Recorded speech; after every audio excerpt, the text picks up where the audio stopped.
بسم الله والحمد لله والصلاة والسلام على سيدنا محمد، عدد من يسبحك ويهللك ويقدسك، وعدد رمال البحار، وعلى آله وصحبه وسلم. حكايتنا اليوم ليست حكاية نبي من الأنبياء، إنما هي حكاية مؤمن صادق الإيمان قوي الحجة يكتم إيمانه.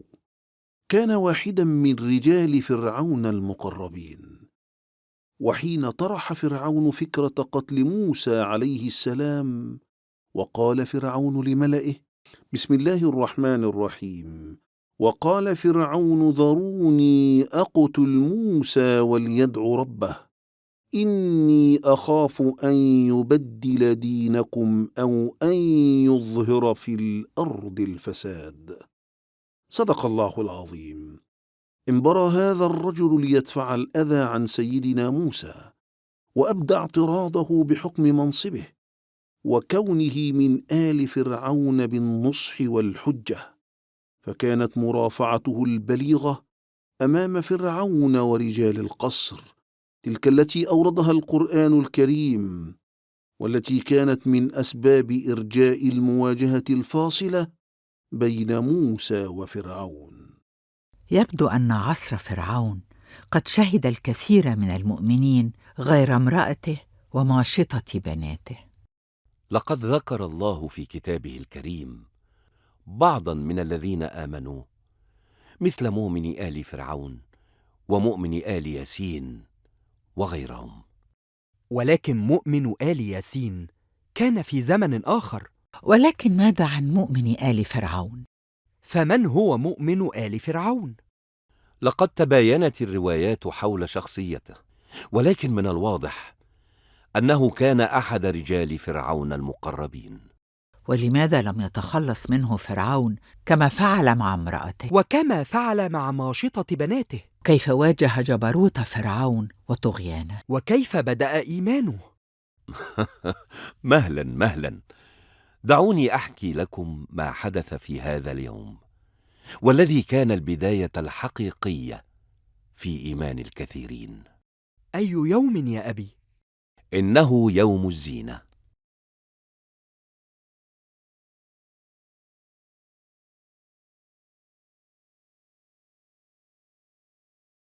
لقد كان يوم الزينة الذي حدده نبي الله موسى لمواجهة سحرة فرعون يوما مشهودا من قبل الجميع في قصر فرعون، ورأوا بعيونهم معجزة موسى، وكيف سجد السحرة بعدها معلنين إيمانهم بالله الواحد الأحد. كان يوم الزينة من الأيام الحاسمة في تاريخ الصراع بين الحق والباطل، ففي هذا اليوم زالت الغشاوة عن أعين الكثير من الناس، وتبددت شكوك العقلاء حول ما أشيع عن موسى ودعوته. شهد هذا اليوم إيمان امرأة فرعون، وأدرك فيه مؤمن آل فرعون وتيقن أن موسى مبعوث من عند الله، فاستقر الإيمان في قلبه، ولكنه ككثير من الناس كتم إيمانه واحتفظ به في دخيلة نفسه. وكان رد فعل فرعون هو أنه دعا إلى قتل موسى.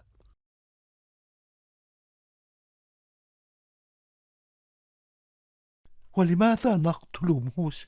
ألأنه قال ربي الله وجاءنا بالبينات؟ إنه كاذب.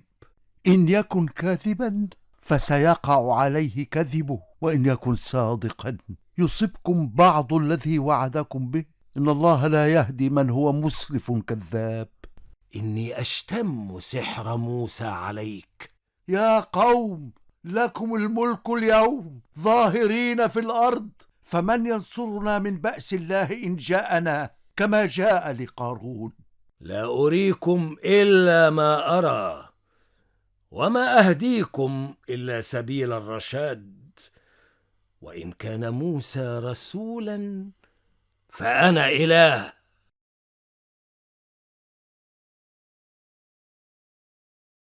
وكيف واتت هذا الرجل المؤمن هذه الجرأة أمام فرعون؟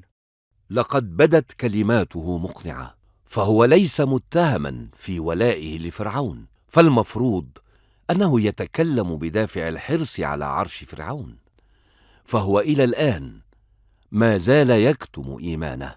لكن فرعون شأن كل الطغاة قال قولته التي صارت شعارا لكل الطغاة من بعده: بسم الله الرحمن الرحيم. قال فرعون: ما أريكم إلا ما أرى، وما أهديكم إلا سبيل الرشاد. صدق الله العظيم. ما يحيرني يا أبي هو موقف فرعون من سيدنا موسى. لقد كان باستطاعته أن يأمر بقتله، ولكنه لم يفعل. حين رأى فرعون الآيات التي أتى بها موسى، أدرك أن موسى ليس بساحر، وأنه نبي مرسل، فخاف أن يقتله فيعجل له بالهلاك والعذاب. ولكنه هم بقتله حين قال لوزرائه: ذروني أقتل موسى. قالها تمويها على قومه، وإيهاما أنهم هم الذين يمنعونه عن قتل موسى، وما كان يمنعه إلا ما في نفسه من الخوف والفزع. ولكن حين جاءت الفرصة أصدر أمره صريحا ودون خوف بقتل موسى، حيث وجد المبرر لقتله. إذن فموسى هو الذي قتل المصري. هذا هو ما قاله العبد الإسرائيلي أمامنا يا مولاي. اذهب يا رئيس الشرطة وأحضر موسى هنا أمامي، وأحضر كذلك هذا العبد الإسرائيلي الذي شهد الحادثة. وإن كان هذا الأمر حقا فيجب أن يقتل موسى كما قتل المصري. هيا يا رئيس الشرطة، أسرع بإحضار موسى والعبد الذي شهد الحادثة. لقد حانت اللحظة لكي أتخلص منك نهائيا يا موسى. لا شك أن ما قام به هذا الرجل المؤمن من آل فرعون من الإنكار على قومه ودعوتهم إلى الإيمان بالله والكفر بالطواغيت والأوثان لهو من أفضل الجهاد. فقد قال النبي محمد صلى الله عليه وسلم: أفضل الجهاد كلمة حق عند سلطان جائر. هل ما جاء به موسى هو البينات؟ نعم، ومن لم يؤمن به فسوف ينال أشد العذاب من الله. وهل سيعذبنا الله إن لم نؤمن بموسى؟ نعم، كما عذب أقواما من قبلكم. وهل نحن نظلم أنفسنا إن لم نؤمن به؟ نعم، وسيجيء يوم القيامة يوم تفرون من ذنوبكم ولن تجدوا أحدا يشفع لكم عند الله إن متم وأنتم كافرون. ولكن فرعون يقول إنه يعرف سبيل الرشاد، ولو اتخذنا إلها غيره سيعذبنا ويقتلنا. إن فرعون إلهنا وإلهك. ليس لي إله إلا الله. يا قوم، إني أدعوكم إلى النجاة وتدعونني إلى النار. تريدونني أن أكفر بالله وأكون عبدا لفرعون؟ إن فرعون ليست له دعوة في الدنيا ولا في الآخرة، وسوف نقف أمام الله جميعا ومعنا فرعون. يا قوم، لا تسرفوا، إن المسرفين هم أصحاب النار. وما الذي دعاه إلى كتمان إيمانه ثم إظهاره بعد ذلك؟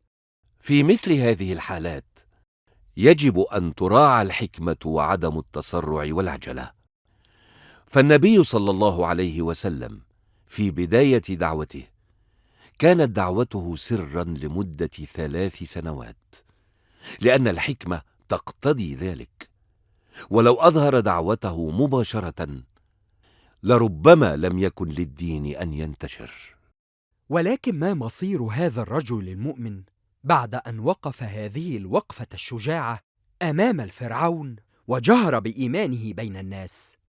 تحول فرعون وملأه عن موسى، وبدأوا يمكرون للرجل المؤمن، ولكن عناية الله تدخلت وأنجاه من فرعون وجنوده. فقال سبحانه: بسم الله الرحمن الرحيم: فوقاه الله سيئات ما مكروا وحاق بآل فرعون سوء العذاب. صدق الله العظيم.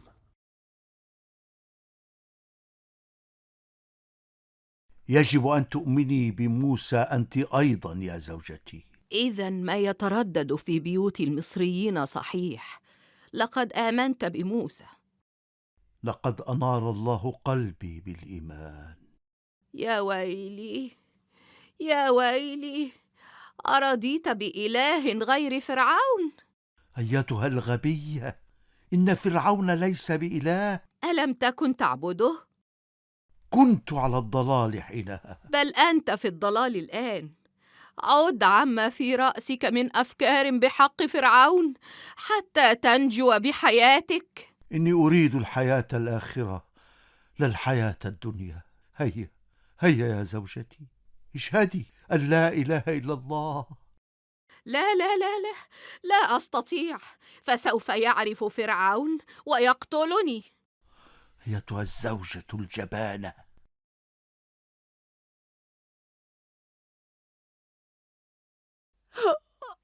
يا زوجي الحبيب، كيف فعلوا بك ما فعلوا؟ أمي، يجب أن تفرحي يا أمي، لا أن تحزني. ماذا تقولين يا ابنتي؟ أفرح لما حدث لأبيك؟ أجل يا أمي تفرحين، لقد اصطفاه الله هو ومن معه وأنجاه من هذا الفرعون وكهنته. صحن يا ابنتي، ماذا تقولين؟ هل جننت؟ عن أي إله تتحدثين غير آلهتنا؟ أفيقي يا أمي، أفيقي، لقد كان اليوم يوما مشهودا تجلت فيه الحقيقة كاملة. أية حقيقة يا ابنتي؟ حقيقة أننا كنا نعيش في وهم كبير، في وهم وخداع، حتى جاء موسى وكشف عن بصائرنا هذه الغشاوة. ثم جاء حسقيل وواجه فرعون وكهنته، واجههم بما خفي عنا. لقد آمنت برب موسى. أخفضي صوتك. نعم، آمنت برب موسى كما آمن أبي وصحبه.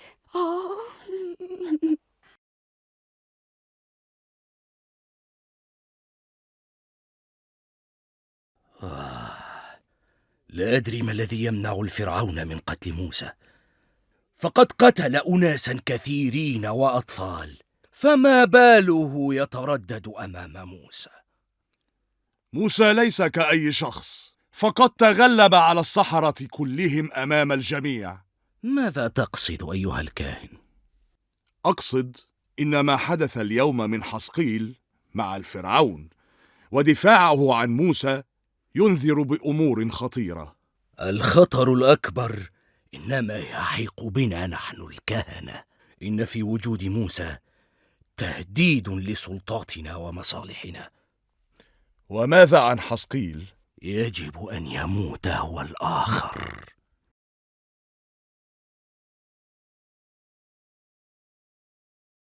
يجب أن يقتل هذا الرجل. ولكن في قتله مسألة عظيمة. إنه يدعو رجال ونساء دولتي لكي يؤمنوا بموسى. لقد جعل موسى منه تابعا له في قصري ينشر دعوته. يجب إذن أن نبعد هذا الرجل حتى لا يصيبنا منه ضرر. لا شك أن ما قام به هذا الرجل المؤمن من آل فرعون من الإنكار على قومه ودعوتهم إلى الإيمان بالله والكفر بالطواغيت والأوثان لهو من أفضل الجهاد.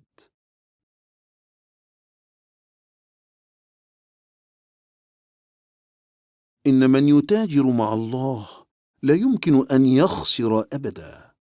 فها هو مؤمن آل فرعون يقول في ختام حواره مع فرعون وقومه: بسم الله الرحمن الرحيم: فستذكرون ما أقول لكم وأفوض أمري إلى الله إن الله بصير بالعباد. صدق الله العظيم. يعني أنهم يوم القيامة سيتحققون من صحة ما يقول لهم، فيندمون حيث لا ينفع الندم. لقد علم الله تعالى بإيمان الرجل وإخلاصه وطمأنينة قلبه، فخصه بالذكر دون غيره ممن تبين لهم صدق موسى، ولكنهم ربطوا إيمانهم وتصديقهم بإيمان وتصديق فرعون، فوصفه الله تعالى بقوله: بسم الله الرحمن الرحيم: وقال رجل مؤمن من آل فرعون يكتم إيمانه. صدق الله العظيم. فحل الوصف منه محل الاسم، فسماه الناس مؤمن آل فرعون. بسم الله الرحمن الرحيم. وقال رجل مؤمن من آل فرعون يكتم إيمانه أتقتلون رجلا أن يقول ربي الله وقد جاءكم بالبينات من ربكم وإن يك كاذبا فعليه كذبه وإن يك صادقا يصبكم بعض الذي يعدكم إن الله لا يهدي من هو مسرف كذاب.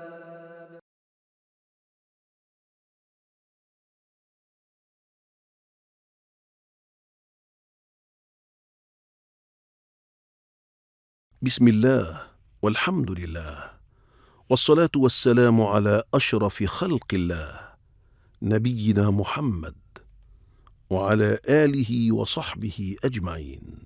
خرج بنو إسرائيل من مصر وقد علقت بنفوسهم بقايا آثار الوثنية من المصريين بتقديس البقرة أو ابنها العجل، وقد وقعوا في مصيبة عبادته بعد ذلك، فأراد الله أن يقتل الوثنية في قلوبهم ليطهرهم ويصفي قلوبهم للتوحيد، فأمرهم بذبح البقرة عبادة وطاعة لله، فكان هذا الأمر بالذبح انتزاعا لبقايا تقديس البقرة في قلوبهم وسلا للوثنية من نفوسهم.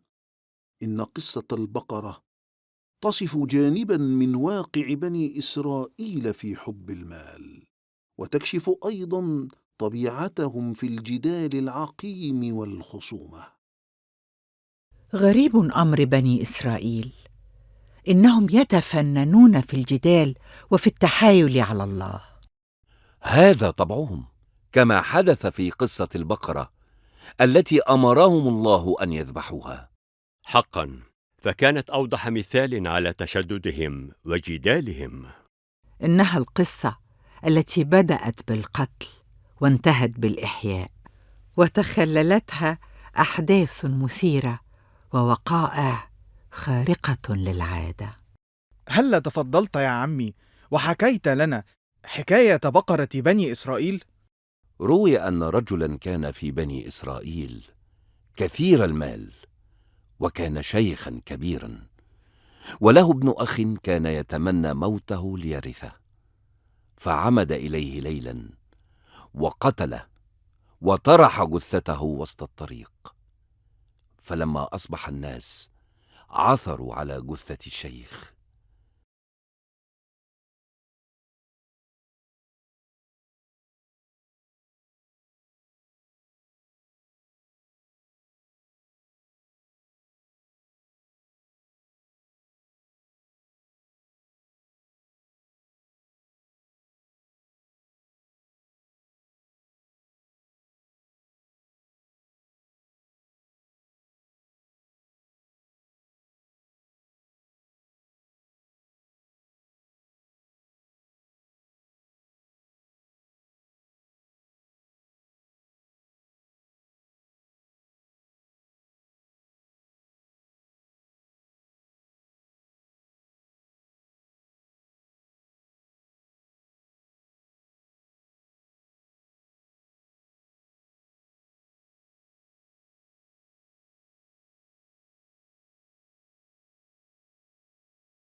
ما هذا يا إلهي؟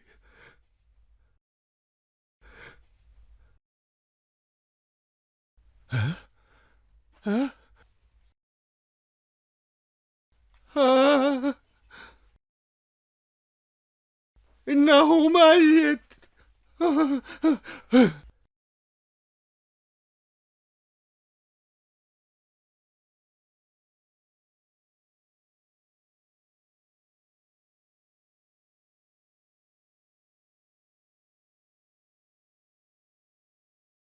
من هذا القتيل؟ إنه ليس من عشيرتنا. انتظروا، إنني قد رأيت هذا القتيل من قبل، ولكن أين؟ لا تلقي الكلام جزافا. صدقني، إني قد رأيته من قبل.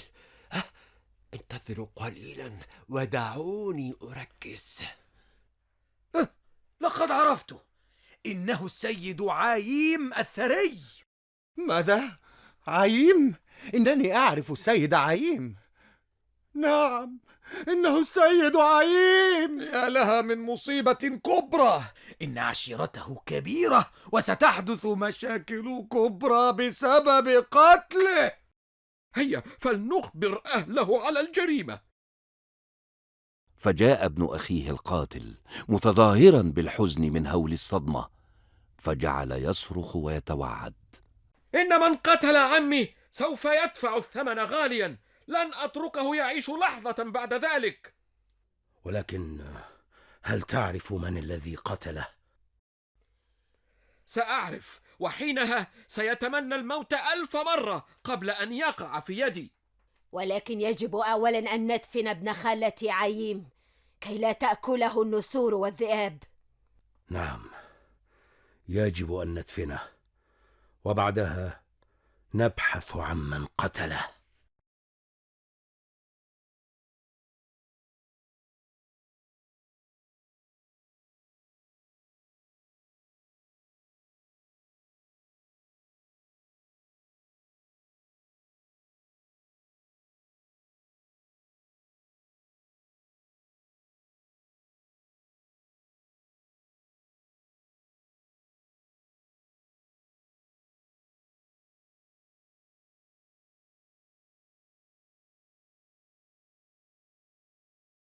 وهل سنظل هكذا؟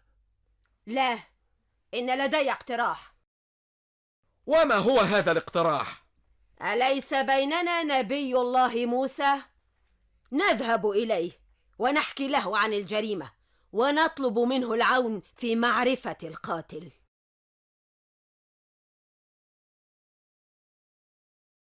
وافق موسى على طلبهم أن يسأل ربه لمعرفة القاتل، فدعا ربه أن يظهر الفاعل، فكان الأمر من الله بذبح بقرة ليعلموا من ارتكب هذه الجريمة.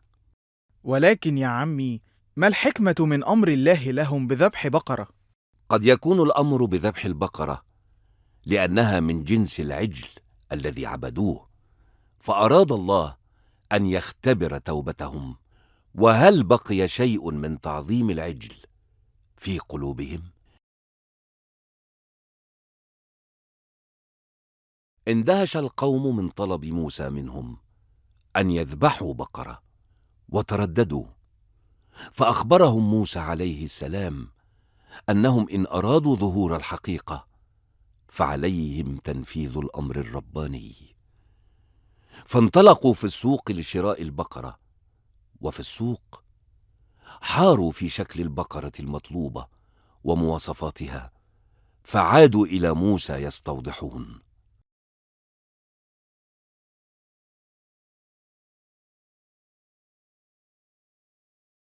وكان في بني إسرائيل آنذاك أسرة مؤمنة متوكلة على الله طائعة له.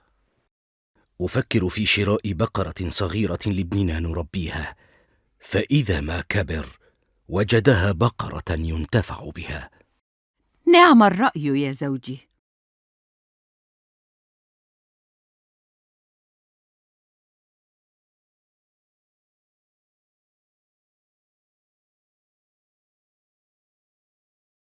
وكبرت البقرة وكبر الرجل، وأحس بدنو أجله. لقد كبرت سني وأشعر بدنو الأجل، وأنت لن تستطيعي أن ترعي العجل من بعدي.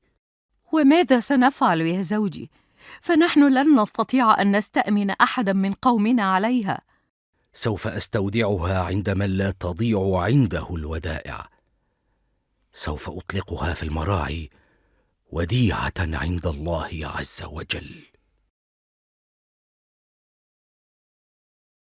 وظلت المرأة ترعى ابنها اليتيم بعد أن مات زوجها، والبقرة ترعى في المراعي والحقول، وقد حفظها الله من وحوش البراري كما حفظها من الناس، فلم يستطع أن يمسك بها أحد أو يذللها في عمل. وكانت بقرة جميلة المنظر، صفراء اللون، قوية مكتنزة.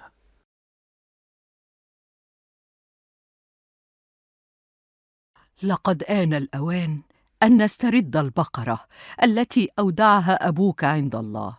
كيف أستردها يا أماه؟ ولا أعرف لها سبيلا. يا ولدي، كن كأبيك. أبوك توكل واستودع، وأنت توكل واسترد.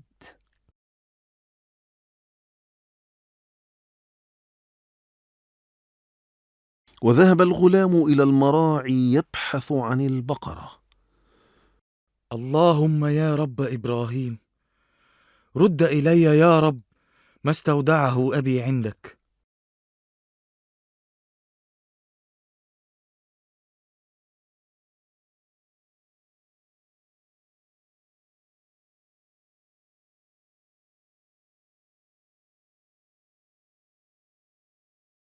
هل حقا يجب أن نذبح بقرة كي نعرف من القاتل؟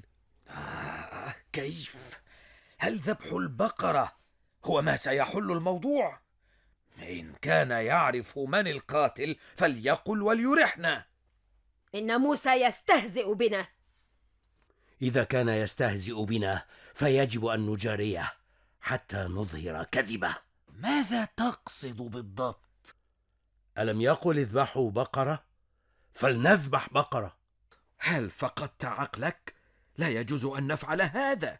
إن فعلنا سنكون عبرة لباقي القوم. يجب أن نذبح البقرة.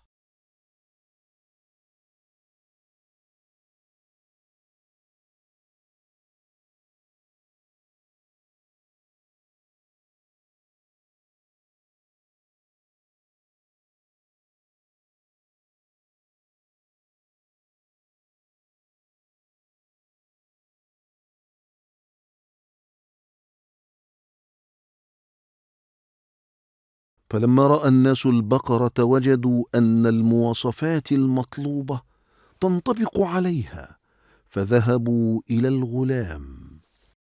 أيها الغلام الطيب، نحن في حاجة إلى هذه البقرة، وستأخذ بدلا منها أحسن ما عندنا من البقر. لا، إنها ملكي أنا وأمي، وهي ليست للبيع. إن نبي الله موسى هو الذي يريدها. أنا وبقرتي ملك الله ورسوله، ولكنني لا أملك غيرها، فهي كل ما لي أنا وأمي. هل أتيت معنا إلى نبي الله ليحكم بيننا؟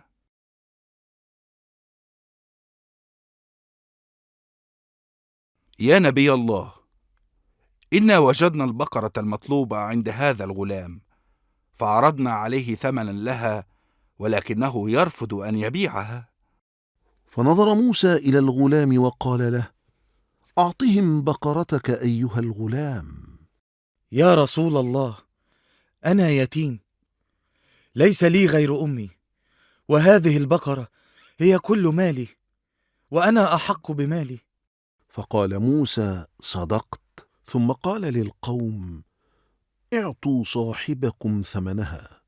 فلم يرضى الغلام إلا بوزنها ذهبا، فأعطوه ما يريد، وكان هذا جزاء طاعته وطاعة أبويه الصالحين.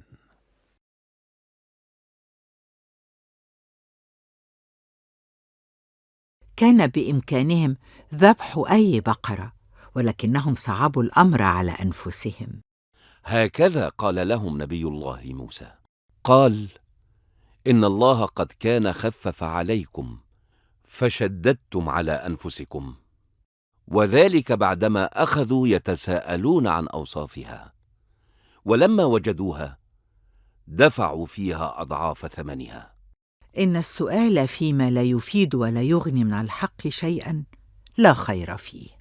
ولذلك نهى النبي صلى الله عليه وسلم أصحابه أن يكثروا من السؤال كما كان يفعل بنو إسرائيل.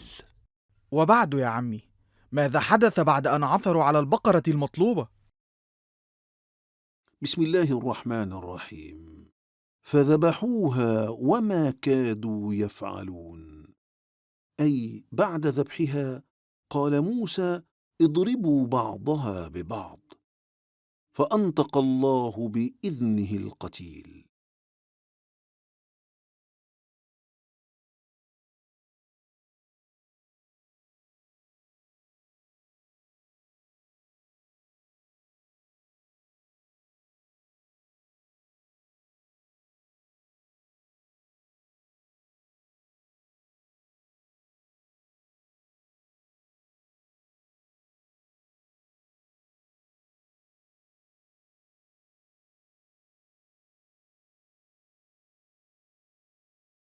لقد أظهر الله عظمته لخلقه من خلال هذه المعجزة، وذلك أنه أحيا ميتا بجزء ميت. إن حييم ابن أخي هو من قتلني. إذن أنت من قتل عايم.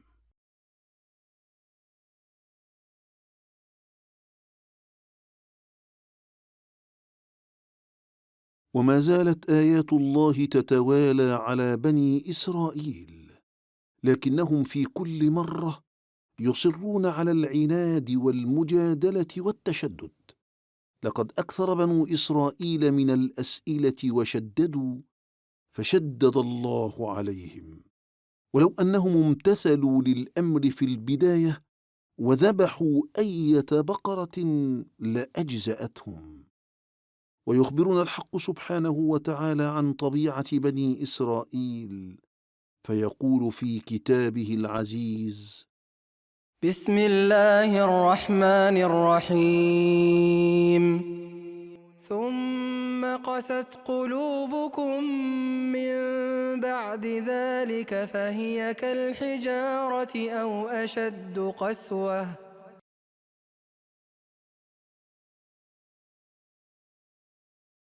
بسم الله الرحمن الرحيم. ألم تر إلى الذي حاج إبراهيم في ربه أن آتاه الله الملك إذ قال إبراهيم ربي الذي يحيي ويميت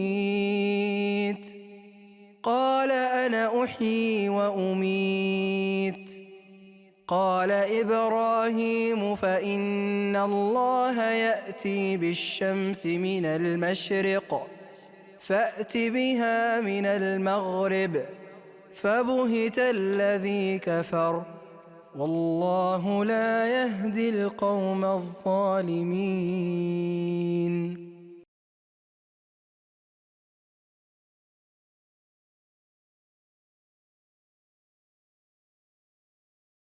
بسم الله والحمد لله، والصلاة والسلام على أشرف خلق الله الذي علمنا مكارم الأخلاق، سيدنا محمد ابن عبد الله. لقد خلق الله الإنسان ليعبده ويحسن عمارة الأرض، وهي المهمة الأساسية للإنسان. ولكن جاءت الكثير من الشخصيات التي استكبرت وعصت أوامر الله سبحانه وتعالى، بل ادعت الألوهية. وهذه الآية الكريمة من كتاب الله تنقل لنا وقائع تلك المناظرة العجيبة التي حدثت بين نبي الله إبراهيم وبين ملك من ملوك زمانه، والذي يعد أكثر ملوك الأرض استكبارا، حيث ادعى أنه الإله، وكذب عندما قال إنه قادر على إحياء الموتى.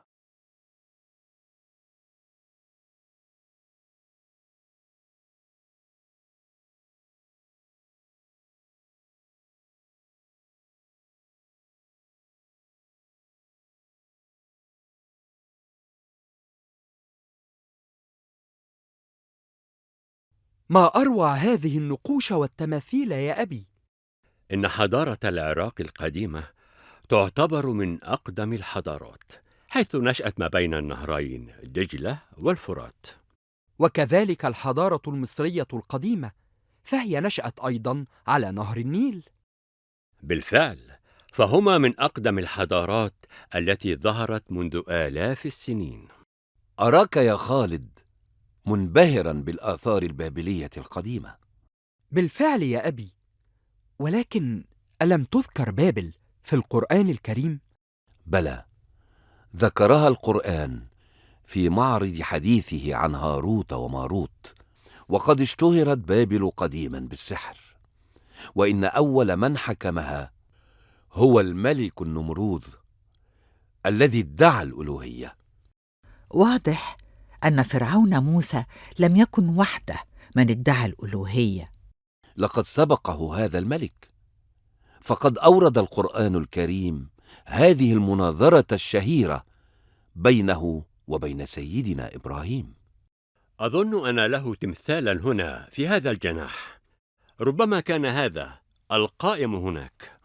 دعونا نقترب منه لنقرأ ماذا كتب أسفله ونسترجع حكايته مع سيدنا إبراهيم.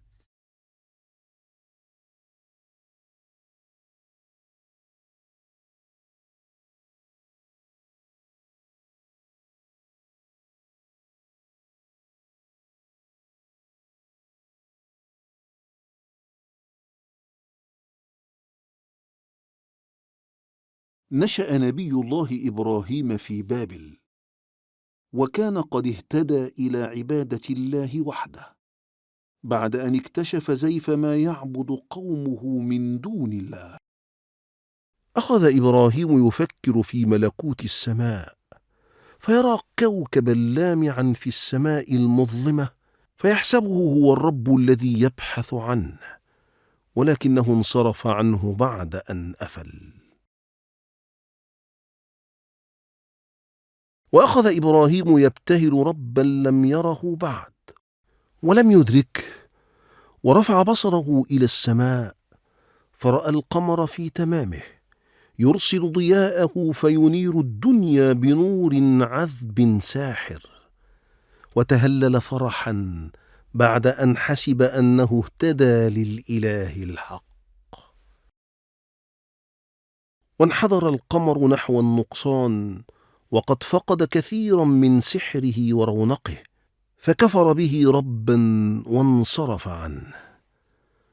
ونفس الأمر حدث مع الشمس بعد أن رآها تغرب وتزول، فقال في نفسه: قال لئن لم يهدني ربي لأكونن من القوم الضالين.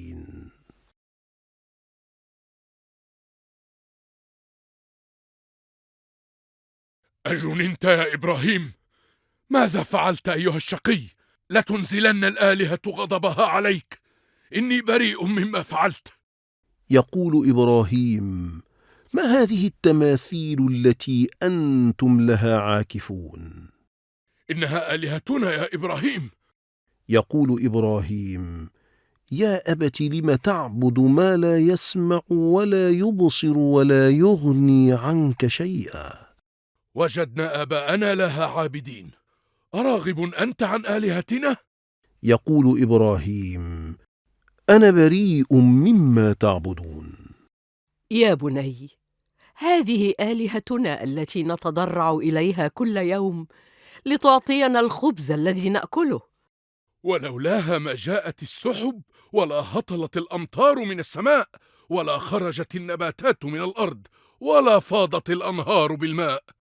قال إبراهيم: إنها يا أبت من صنع يديك أنت ربها، فكيف يا أبت صارت أربابا لك؟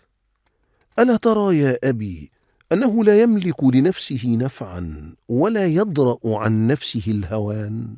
ألا ما أحقر ذلك الإله الذي أدق عنقه بيدي. صاه يا إبراهيم، صاه حتى لا تسمعك الآلهة فتلقي بك إلى العالم السفلي. يقول إبراهيم: لا تراعي يا أماه، فآلهتكم أهون من أن تنالني بسوء. إنها آلهة آبائنا وسنعبدها يا إبراهيم. يقول إبراهيم: لقد كنتم وآباؤكم في ضلال مبين.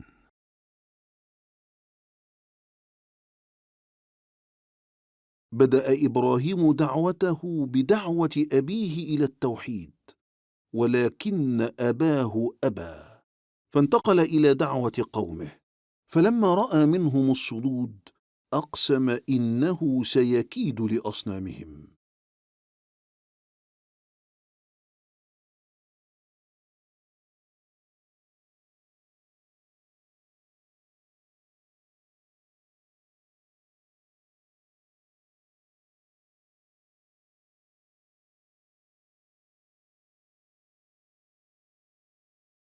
قال إبراهيم لأبيه: يا أبت، إن النار التي أحرقت أصنامك أحق بعبادتك لها. فلماذا لا تعبد أنت النار؟ قال إبراهيم: لأن الماء يخمدها ويطفئها. فلماذا لا تعبد الماء؟ قال إبراهيم: لأن الأرض تبتلعها. فلماذا لا تعبد الأرض؟ قال إبراهيم: لأني لا أحسب الأرض إلها، لأن الشمس تجففها وتنشر على الكون كله أشعتها. إذن فلماذا لا تعبد الشمس؟ قال إبراهيم: لأن الظلام يحجبها. فلماذا لا تعبد إذا ما نعبد؟ لماذا لا تعبد القمر؟ لماذا لا تعبد المشتري، الكوكب الزاهر؟ قال إبراهيم: لأن الإله القادر على كل شيء هو خالق الشمس والقمر والكواكب كلها والأرض وما عليها.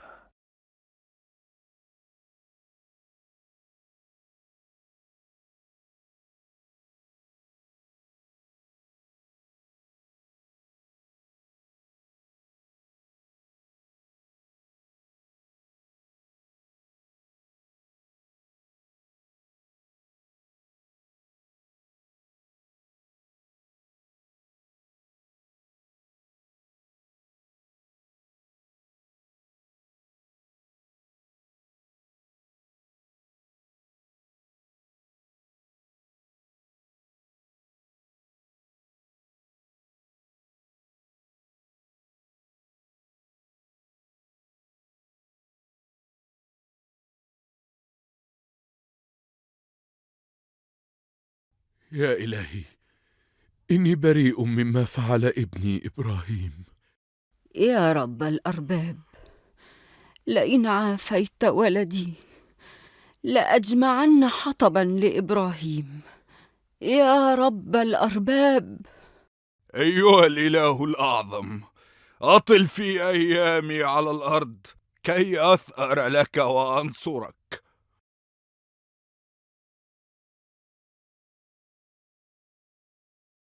وما الذي جعله يتجبر هكذا ويجادل في الله؟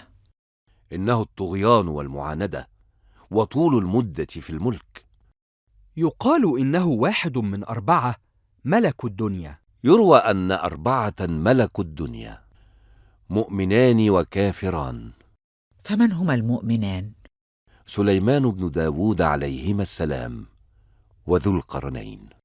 والنمرود أحد الكافرين اللذين ملكوا الدنيا. فمن الثاني؟ أما الثاني فهو بخت نصر.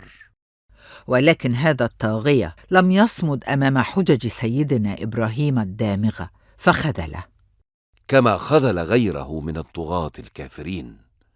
فالباطل لا يستطيع أن يصمد أمام قوة الحق. فما كان من النمروذ إلا إعطاء أوامره بإحراق سيدنا إبراهيم.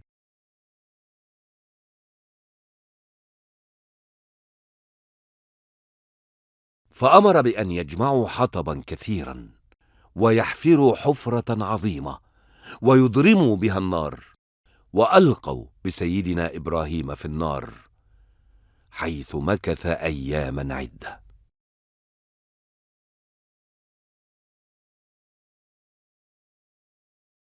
ويروى أن سيدنا جبريل عليه السلام أتى إبراهيم الخليل عليه السلام وسأله: هل لك حاجة يا إبراهيم؟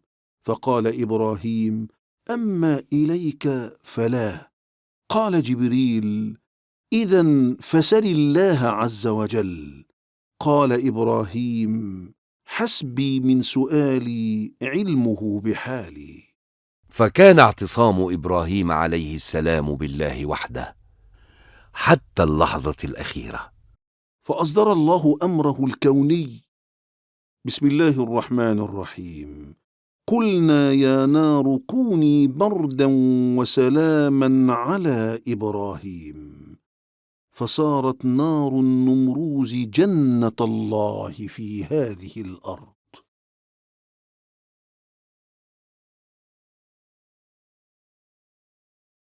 وخشي الكهنة أن يؤمن النمروز بإله إبراهيم فتذهب ريحهم ويمحق سلطانهم. لقد خرج من النار بسحره أيها الملك، هذا سحر مستمر. نعم، إنه ساحر أيها الملك، ولا يخدعنك ما تراه. مهما تأتينا من آية يا إبراهيم لتسحرنا بها فما نحن لك بمؤمنين.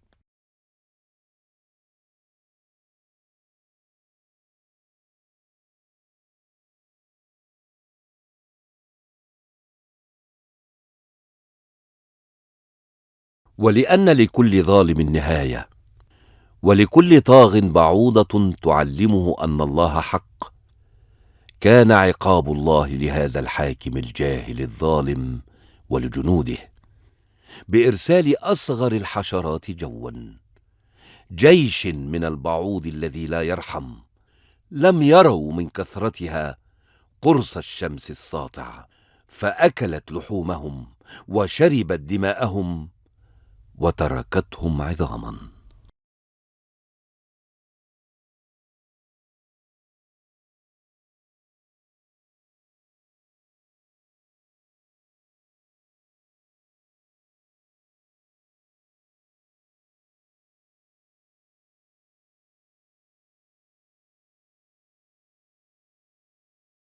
إن المرء مهما أوتي من قوة ومن جبروت أو سلطان سيظل عبدا ضعيفا أمام قدرة الله تعالى، وحين يدرك ذلك فلن يسعه سوى أن يمتثل لأوامره ولا يدعي لنفسه ما ليس له.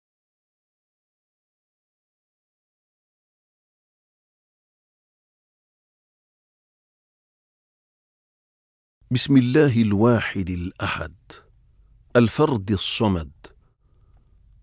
اللهم صل على سيدنا محمد وعلى آله وصحبه وسلم. إن الدعوة إلى الله تعالى تعد من أجل الأعمال وأفضلها وأكثرها قربة ومثوبة عنده سبحانه، لذلك اختار صفوة خلقه ليكونوا رسلا وأنبياء من قبله، داعين إلى تحقيق الغاية التي خلق من أجلها الإنس والجن، وهي عبادة الله وحده لا شريك له ونبذ ما سواه. وقد خص سبحانه الدعاة إلى الله تعالى بعظيم الأجر في الدنيا والآخرة.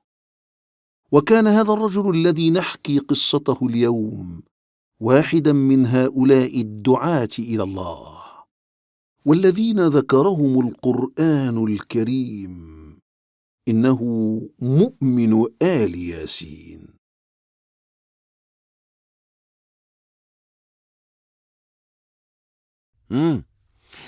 أما زلت مستيقظا يا خالد؟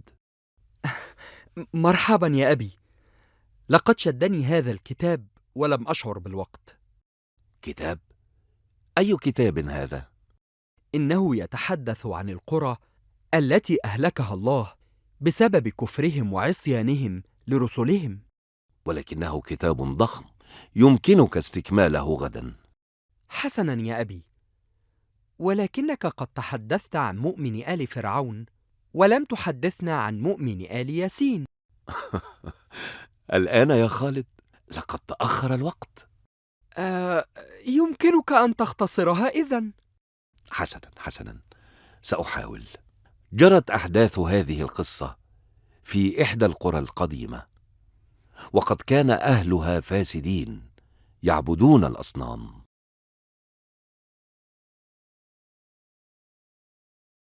وكان من أهل هذه القرية نجار وصانع أصنام اسمه حبيب، اعتزل الناس وسكن أطراف القرية، فقد كان مصابا بمرض الجذام فنفر الناس منه. وفي يوم جاءه أحد القائمين على خدمة المعبد. يا حبيب! من ينادي؟ تفضل يا سيدي، تفضل.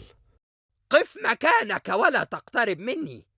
عفوا يا سيدي، عفوا. نسيت أنكم لا تقربونني بسبب هذا المرض اللعين. لا عليك، لا عليك. ابتهل للآلهة أن تشفيك. سنوات يا سيدي وأنا أدعوها أن تشفيني، لكن يبدو أنها ساخطة علي. لا تيأس يا رجل، وها قد أتتك الفرصة لترضى عنك الآلهة، فهي الآن في حاجة لخدمتك. إنه لشرف عظيم أن أخدم الآلهة، ولكن كيف؟ لقد سقطت أذن إله الحكمة، ولم نجد أمهر منك لإصلاحها، فلا يصح أن يكون الإله بأذن واحدة. طبعا يا سيدي، طبعا لا يصح. لذلك أرى أن نقوم بتثبيت أذن الإله بالمسامير بدلا من الصمغ حتى لا يتكرر سقوطها. ها؟ ماذا تقول يا حبيب؟ أجننت؟ تريد أن تدق مسمارا في رأس إله الحكمة فتفسد تدبيره للكون؟ أصلح الأذن بالصمغ ولا تدق مسمارا واحدا، أسمعت؟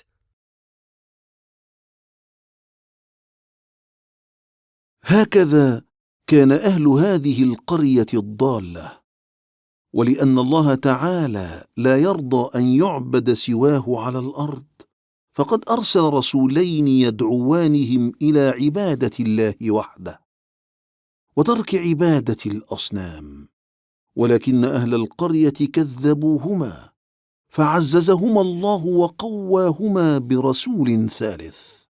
فقالت الرسل: إنا إليكم مرسلون من ربكم الذي خلقكم ويأمركم بعبادته وحده لا شريك له.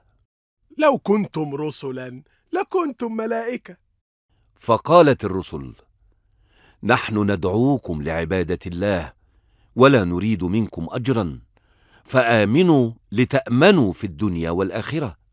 إنا لا نرى منكم خيرا ولقد تشاءمنا منكم، وإن لم تتركونا سنرجمكم ونعذبكم عذابا شديدا.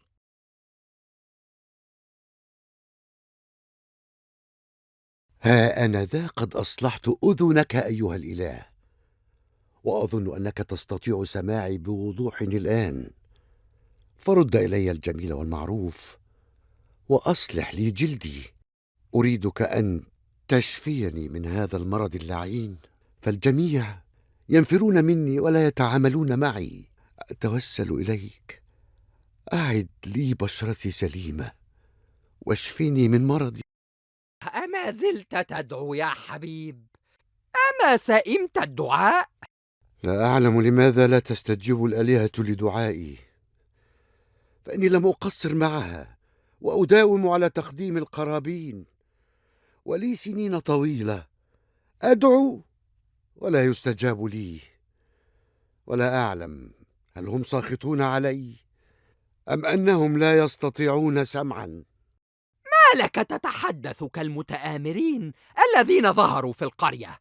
ها؟ أي متآمرين؟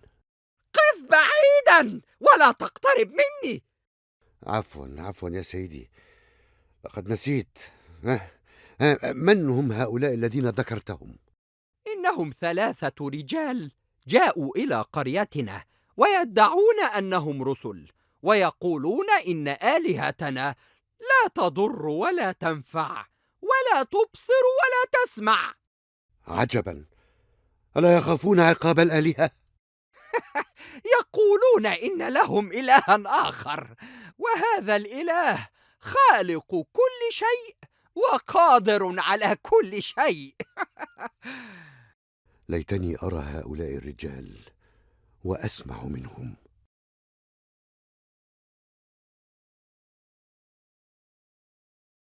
ومر الرسل على حبيب وجلسوا بجواره يدعونه إلى عبادة الله.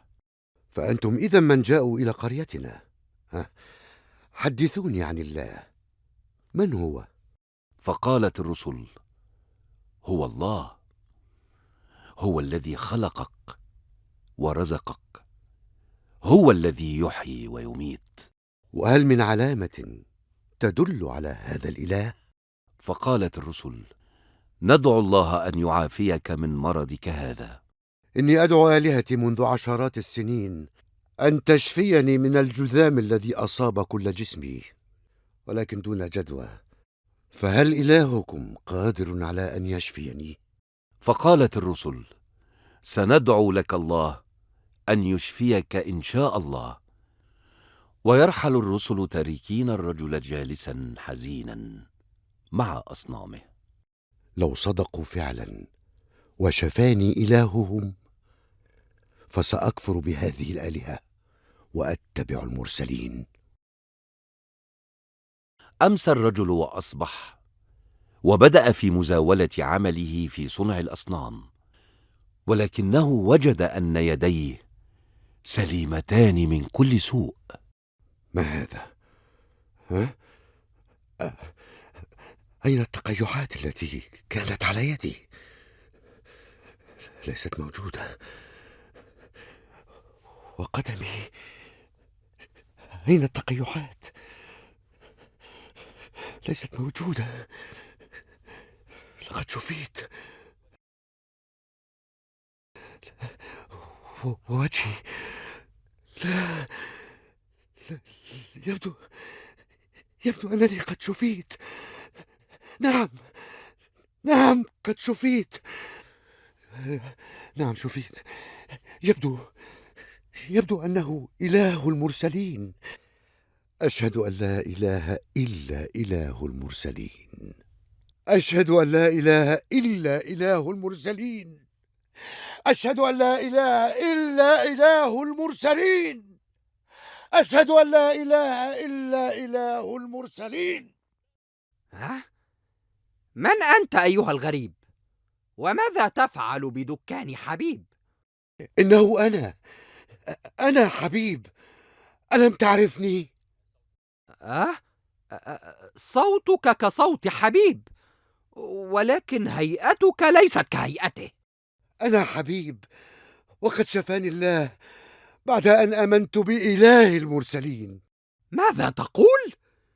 اتبعت هؤلاء المتآمرين على آلهتنا والذين سيلقون جزاءهم اليوم؟ ماذا تقول؟ نعم، لقد حذرهم الناس من التمادي في دعوتهم، ولكنهم لم يستجيبوا، واليوم سيرجموهم ويقتلوهم إن لم ينتهوا عن دعوتهم. فارجع عما أنت فيه يا رجل. رحماك يا رب، رحماك يا رب. إلى أين يا حبيب؟ إلى أين؟ إلى رسل الله.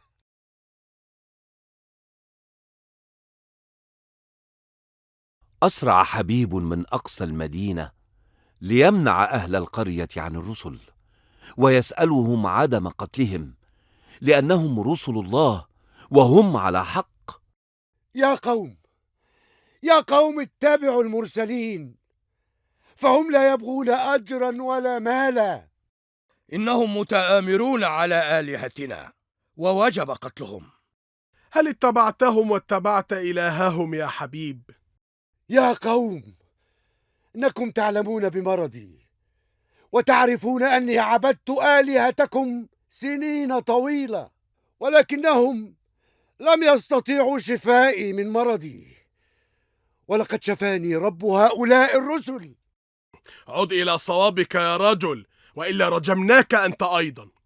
وما لي لا أعبد الذي فطرني وإليه ترجعون؟ إنني إن أرادني الله بضر فلن تغني عني آلهتكم ولا هم ينقذون. وقالت الرسل إنهم تاركون القرية، ولكن حذروهم من عقاب الله إن هم قتلوا حبيبا. ويلكم، إن بالذي آمنتم به كافرون. هيا يا قوم، هيا يا قوم، هيا يا قوم، اقتلوا هذا الرجل الصابئ الذي كفر بآلهتنا. اقتلوه، ارجموه، هيا هيا يا قوم، اقتلوهم جميعا، ارجموهم. اجتمع أهل هذه القرية الظالمة على مؤمن قريتهم، مؤمن آل ياسين، ولم ينصره أحد منهم وقضوا عليه. فقال الله تعالى: بسم الله الرحمن الرحيم: قيل ادخل الجنة.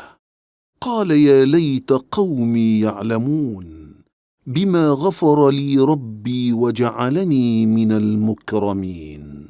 صدق الله العظيم.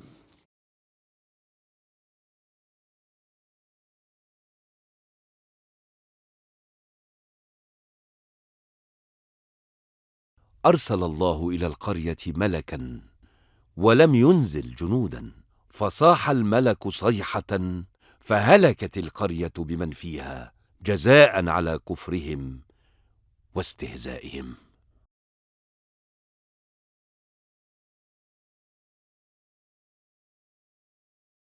دعونا نتأمل سلامة قلب هذا المؤمن، فإنه لم يشمت في قومه، وإنما كان حريصا حتى آخر لحظة على هدايتهم، مع إنهم قتلوه.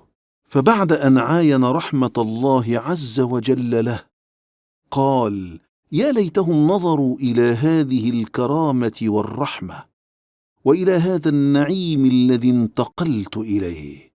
بسم الله الرحمن الرحيم: قيل ادخل الجنة. قال يا ليت قومي يعلمون بما غفر لي ربي وجعلني من المكرمين. صدق الله العظيم. بسم الله الرحمن الرحيم. قيل ادخل الجنة. قال يا ليت قومي يعلمون بما غفر لي ربي وجعلني من المكرمين.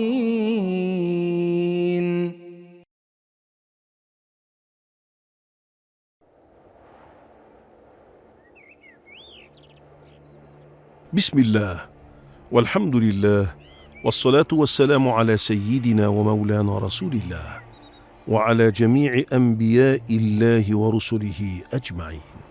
والله إن لقوله الذي يقوله لحلاوة، وإن عليه لطلاوة، وإن أعلاه لمثمر، وإن أسفله لمغدق، وإنه ليعلو ولا يعلى عليه. هذه الكلمات هي وصف لبلاغة القرآن، وأنه ليس من كلام البشر، فهو أعلى وأبلغ وأجمع من كل كلام، ولهذا شهد له الأعداء. فهذه الكلمات جزء من كلام طويل للوليد بن المغيرة، وهو واحد من صناديد الكفار في قريش، الذي أقر بأن ما أتى به النبي محمد صلى الله عليه وسلم ليس قول بشر، وأوشك أن يعلن إسلامه لولا رفيق السوء الذي أضله وأضل الكثير من قريش، إنه أبو جهل لعنه الله. ولقد حذرنا النبي صلى الله عليه وسلم من صديق السوء فقال: المرء على دين خليله، فلينظر أحدكم من يخالل. أراك لم تعد تلتقي بصديقك أحمد يا مازن، هل حدث شيء؟ لم يعد صديقي يا أمي. لماذا يا ولدي؟ هل أخذ يعيرك مرة أخرى بالجاه والغنى الذي يعيش فيه؟ لا، ولكنه يتحدث دائما عن الآخر بالسوء، وهذا ما أكرهه. عن من يتحدث يا مازن؟ عن بعض أصدقائي بالجامعة، وقلت له كثيرا إن هذا لا يصح. إنها من الخصال السيئة بالفعل، فمن يغتاب الآخرين في حضورك سيغتابك أيضا في غيابك. السلام عليكم ورحمة الله. وعليكم السلام ورحمة الله وبركاته. ها، فيما تتحدثان؟ كان مازن يحدثني عن صديقه أحمد الذي تعود أن يغتاب الآخرين. أعوذ بالله، لقد نبهتك من قبل يا مازن أن أحمد هذا ليس بالصديق الذي تثق به. لقد قطع صلته به نهائياً ولم يعد يتعامل معه. إنه صديق سوء يا مازن، وقد أحسنت صنعا بالابتعاد عنه، فالنبي صلى الله عليه وسلم حذرنا من صديق السوء وشبهه بجليس نافخ الكير. ومن هو نافخ الكير يا عمي؟ إنه الحداد الذي ينفخ في النار أثناء تعامله مع الحديد، فمن يقترب منه لن يناله إلا الأذى. وقال صلى الله عليه وسلم: المرء على دين خليله، فلينظر أحدكم من يخالل. نعم، فالصاحب ساحب، إما إلى جنة وإما إلى النار. ألهذه الدرجة؟ نعم، فصاحب السوء قد يسحب صاحبه إلى النار والعياذ بالله، كما حدث مع الوليد بن المغيرة. وما حكاية هذا الوليد يا عمي؟ أليس هو والد خالد بن الوليد سيف الله؟ بلى، وأيضا الوليد بن الوليد، فالله يخلق من ظهر الكافر الضال مؤمنا صالحا. فلتحكي لنا إذن يا راشد حكاية هذا الوليد الذي كان ضحية لصاحب السوء. إنها حكاية التردد بين الكفر والإيمان، فهو من أشراف مكة وقريش، وقد كان يكره الخمر ويحرمها على نفسه وقومه، وكسى الكعبة عدة مرات، وكان يلقب بالوحيد الذي كانت له مزايا لم تكن لغيره، وهي كثرة الولد والمال. وتحيرت قريش ما تقول عن النبي بعد أن استمعوا لما جاء به من كلام الله الذي كذبوه. ذهب الأخنس بن شريق أحد رؤوس قريش يسأل أبا سفيان عما سمعه من النبي. ما نقوله فيما سمعناه من محمد يا أبا سفيان؟ أعرف وأنكر، فماذا تقول أنت؟ أراه الحق. ورب الكعبة يا أبا ثعلبة، لقد سمعت أشياء أعرفها وأعرف ما يراد بها، وسمعت أشياء ما عرفت معناها ولا ما يراد بها. أنا والله كذلك، دعني أذهب إلى أبي الحكم.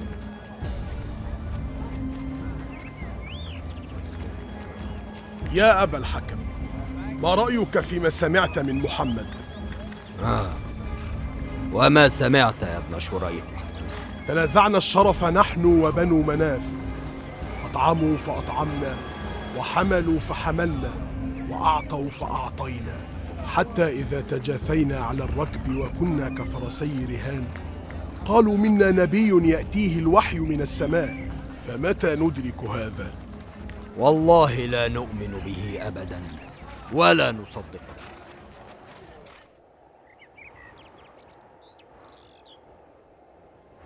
كانت هذه حمية الجاهلية التي منعتهم من أن يصدقوا من وصفوه طويلا بالصادق الأمين. وتحيرت قريش فيما تقوله عن النبي صلى الله عليه وسلم، ولم تكن حيرتهم ناشئة إلا عن معرفتهم السابقة بهذا النبي الكريم، والتي كانت تصب في صالحه، ولذلك تفرقوا في التعبير عن رفضهم للنبي صلى الله عليه وسلم ورسالته.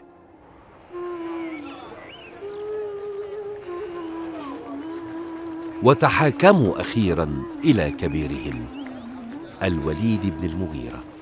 يا أبا عبد شمس، ما هذا الذي يقوله محمد؟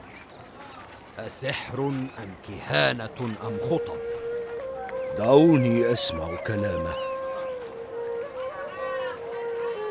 فدنا الوليد من رسول الله وهو جالس في ركن بالكعبة. يا محمد، أنشدني من شعرك. فقال النبي الكريم صلى الله عليه وسلم: ما هو بشعر، ولكنه كلام الله الذي بعث أنبياءه ورسله. أتل علي منه.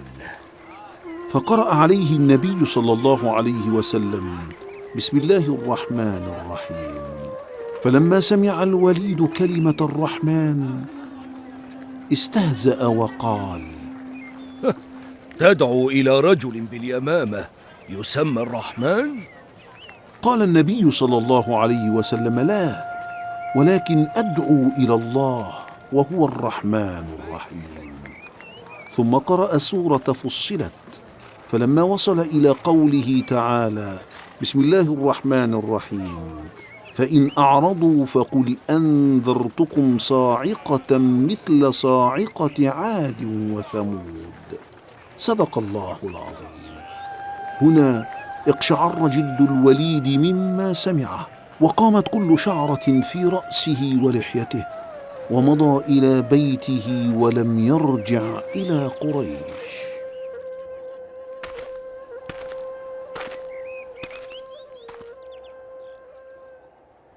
نكست برؤوسنا وفضحتنا. وما ذاك يا ابن أخي؟ أصبأت إلى دين محمد؟ ما صبوت، وإني على دين قومي وآبائي، ولكني سمعت كلاما تقشعر منه الجلود. أشعر هو؟ ما هو بشعر، إنه كلام منثور لا يشبه بعضه بعضا، وما أظن أنه بقول بشر. لا، إنه ليس بقول بشر. والله لا يرضى قومك حتى تقول فيه قولا.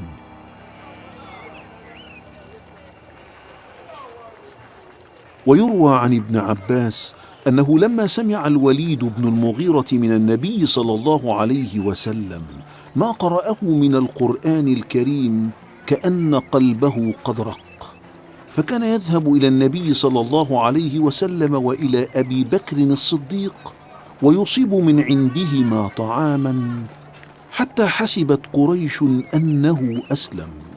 فلما بلغ أبا جهل ذلك انطلق إلى الوليد بن المغيرة ودخل عليه بيته.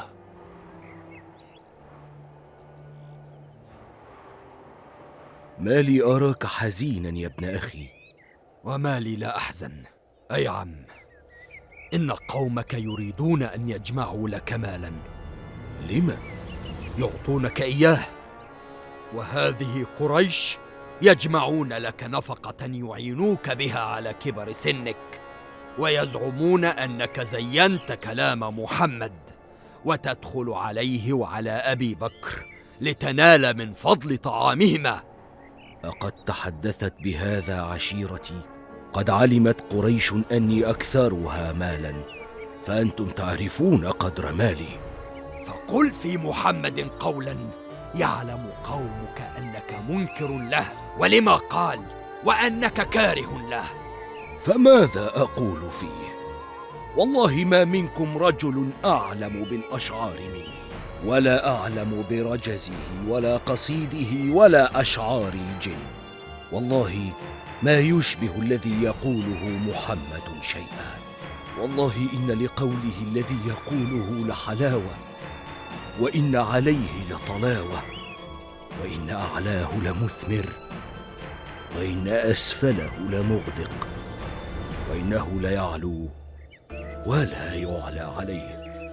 والله لا يرضى قومك حتى تقول فيه قولا. دعني أفكر فيه. لقد كان أبو جهل رجلا خبيثا وصديق سوء. يا معشر قريش، إنه قد حضر موسم الحج، وإن وفود العرب ستقدم عليكم فيه، وقد سمعوا بأمر صاحبكم، فأجمعوا فيه رأيا واحدا ولا تختلفوا فيكذب بعضكم بعضا. فأنت يا ابن المغيرة فقل لنا رأيا نقول به. بل أنتم فقولوا وأسمع. نقول كاهن. لا والله ما هو بكاهن، لقد رأينا الكهان، فما هو بزمزمة الكاهن ولا سجعه. فنقول مجنون. ما هو بمجنون، لقد رأينا الجنون وعرفناه. إذا نقول شاعر. ما هو بشاعر، لقد عرفنا الشعر كله، رجزه وقريضه، وما يقوله صاحبكم ما هو بشاعر. أو فلنقل ساحر. ما هو بساحر، لقد رأينا السحار وسحرهم. فما نقول إذن يا ابن المغيرة؟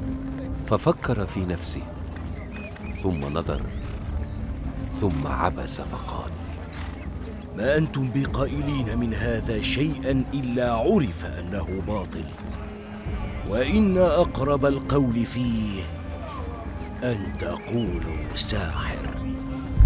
أما رأيتموه كيف يفرق بين المرء وأهله، وبين المرء وأخيه، وبين المرء وعشيرته؟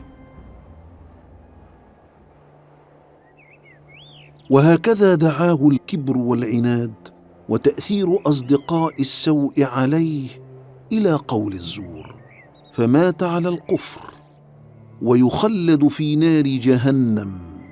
بسبب من؟ بسبب صديق السوء، بعد أن كاد أن يسلم الوليد بن المغيرة، ولكن صديق السوء ولأنه شخصية خبيثة لا يرضى إلا أن يجد غيره أحط منه. فبسبب هذا الشقي أبي جهل مات الكثيرون على الشرك والكفر، وليس الوليد فقط. ولذلك توعد الله تعالى الوليد بن المغيرة وأنزل فيه العديد من الآيات، فقال سبحانه: بسم الله الرحمن الرحيم: سأصليه سقر وما أدراك ما سقر، لا تبقي ولا تذر، لواحة للبشر، عليها 19. صدق الله العظيم. بسم الله الرحمن الرحيم. سأصليه سقر وما أدراك ما سقر، لا تبقي ولا تذر، لواحة للبشر، عليها 19.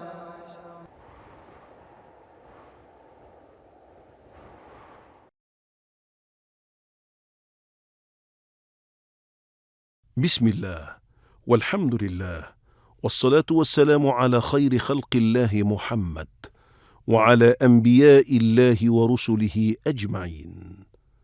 حكايتنا اليوم عن صحابي جليل من صحابة رسول الله صلى الله عليه وسلم، صحابي ضحى بكل شيء من أجل دينه وعقيدته، باع الدنيا واشترى الآخرة، فأنزل الله تعالى فيه قرآنا يتلى إلى قيام الساعة.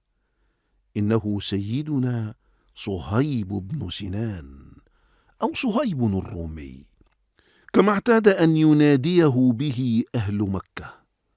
فمن هو صهيب الرومي؟ وماذا فعل في معركة الهجرة؟ وكيف باع الدنيا واشترى الآخرة حتى استحق أن ينال هذا الثناء من الله عز وجل؟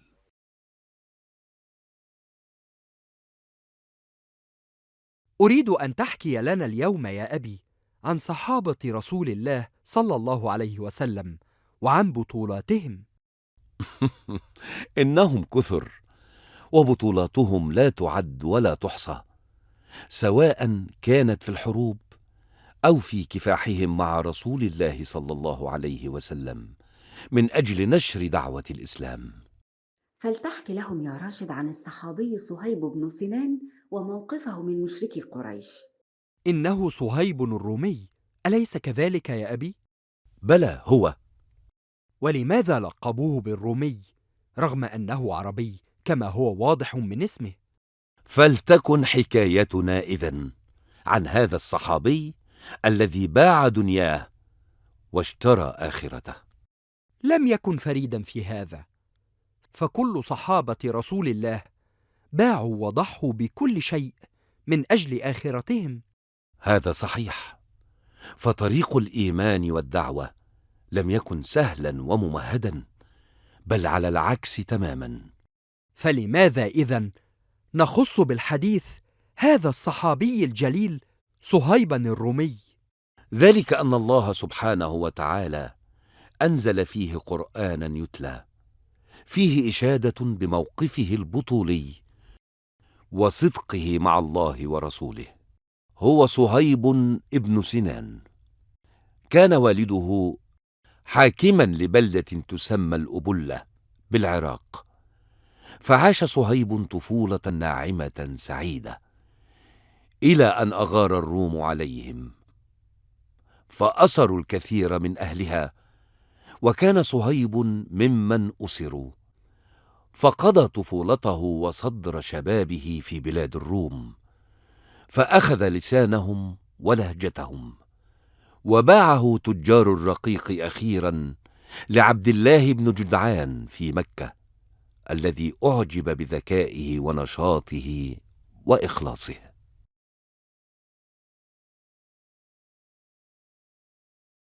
يا ابن جدعان، ما رأيت كغلامك الرومي هذا، ذكاء قلب ونقاء سريرة.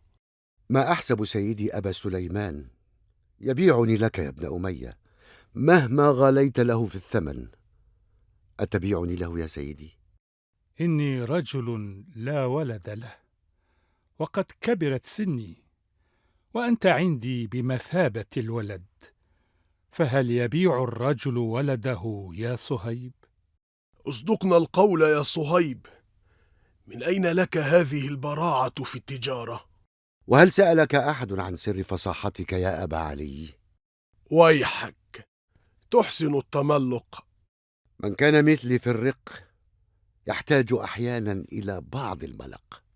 صدق عبدك يا أبا سليمان، وإنه لذكي الفؤاد. احرص عليه، فإن أردت يوما أن تبيعه فلا يخلص إليه أحد سواي.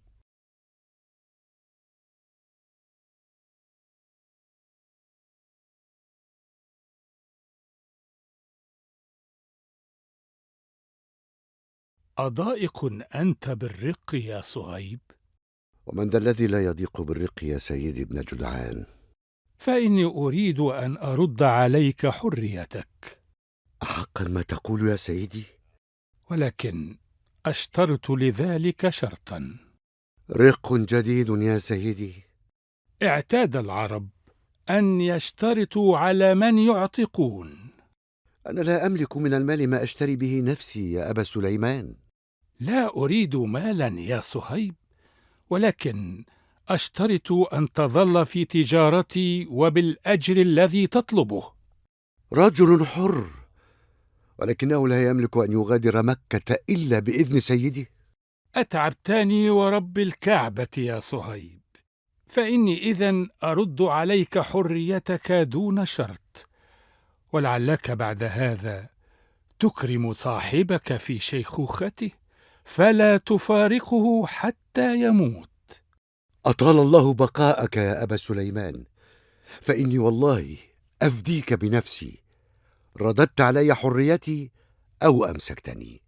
فلتصحبني إذن إلى الكعبة، فإني أريد أن أشهد قريشا على أنك حر وأنك من الساعة حليفي.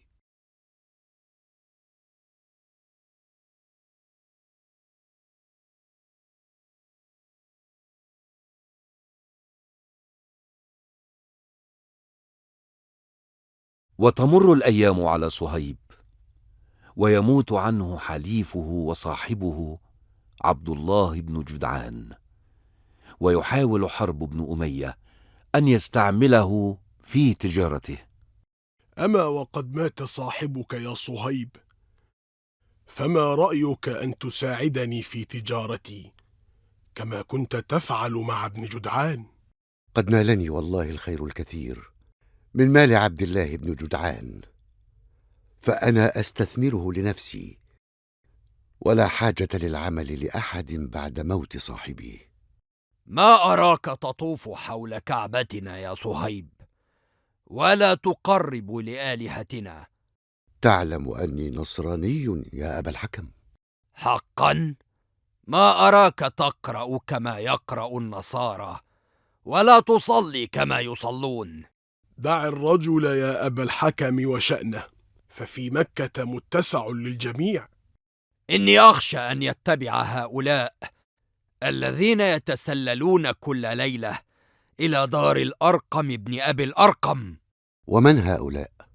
نفر من أصحاب محمد بن عبد الله، لا أدري ماذا يفعلون في دار الأرقم، ولكننا نعرف أن محمدا لا ينظر إلى آلهتنا، ولم نره يتقرب إليها. إني أعلم أمانة محمد وحسن أخلاقه. إنهم يستخفون بالليل ويتكتمون أمرهم، ولا نعلم ماذا يفعلون في دار الأرقم. وددت لو عرفت بما يكون منهم في دار الأرقم.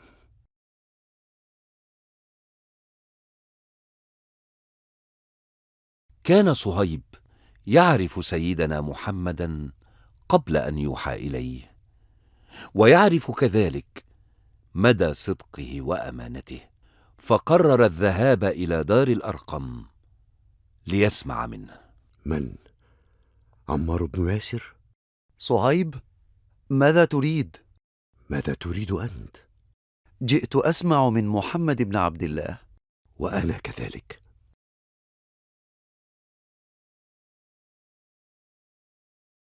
وأعلن الاثنان صهيب وعمار إسلامهما، وكان من أوائل من جاهروا بإسلامهم بعد رسول الله صلى الله عليه وسلم وأبي بكر. وكانت هجرة صهيب صورة من صور الهجرة التي تجلت فيها معاني التضحية بالمال وبذله رخيصا في سبيل الله.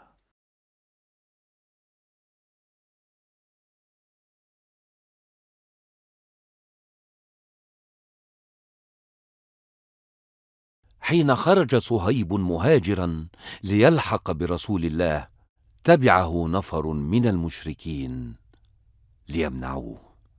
إلى أين أنت ذاهب أيها الرومي؟ إني مهاجر إلى رسول الله. هكذا؟ جهارا نهارا؟ وكأنك تتحدانا أيها الرومي؟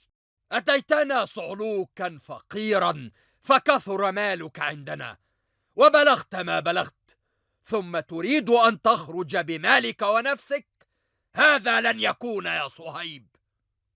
يا معشر قريش، لقد علمتم أني من أرماكم رجل، وأيم الله لا تصلون إلي حتى أرمي بكل سهم معي في كنانتي، ثم أضربكم بسيفي حتى لا يبقى في يدي منه شيء، فأقدموا إن شئتم، وإن شئتم دللتكم على مالي وتتركوني وشأني.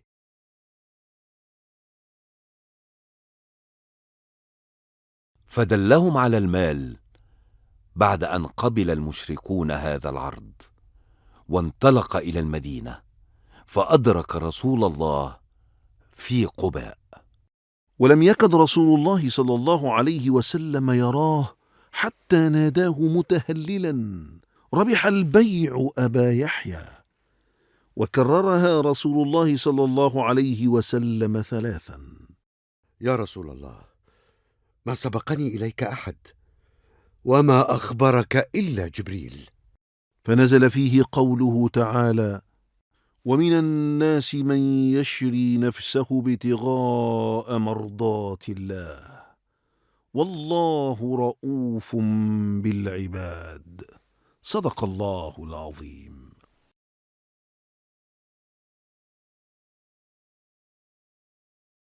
وكأن لسان حال الصحابي الجليل صهيب يقول: ما قيمة المال ولو كان كل مال الدنيا إن أنا خالفت أمر رسول الله صلى الله عليه وسلم أو تخلفت عن صحبة المؤمنين. لقد كان الثمن الذي دفعه صهيب لرؤية رسول الله صلى الله عليه وسلم واللحاق به زهيدا جدا بالقياس إلى ما سيحصله من خير. لهذا لم يكن اختيارا صعبا على نفسه، فقرر أن يشتري الجنة. وكلما مر عليه الوقت ازداد إصرارا على قراره. لهذا تنازل التاجر صهيب عن كل ماله في لحظة واحدة دون تردد. ترك كل ثروته وكل تعب السنين، وتلك حقا هي التجارة الرابحة.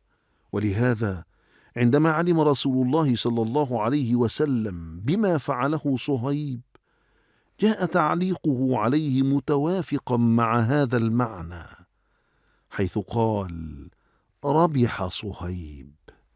وعندما جاءه صهيب ورآه رسول الله صلى الله عليه وسلم كرر نفس المعنى وقال: ربح البيع أبا يحيى.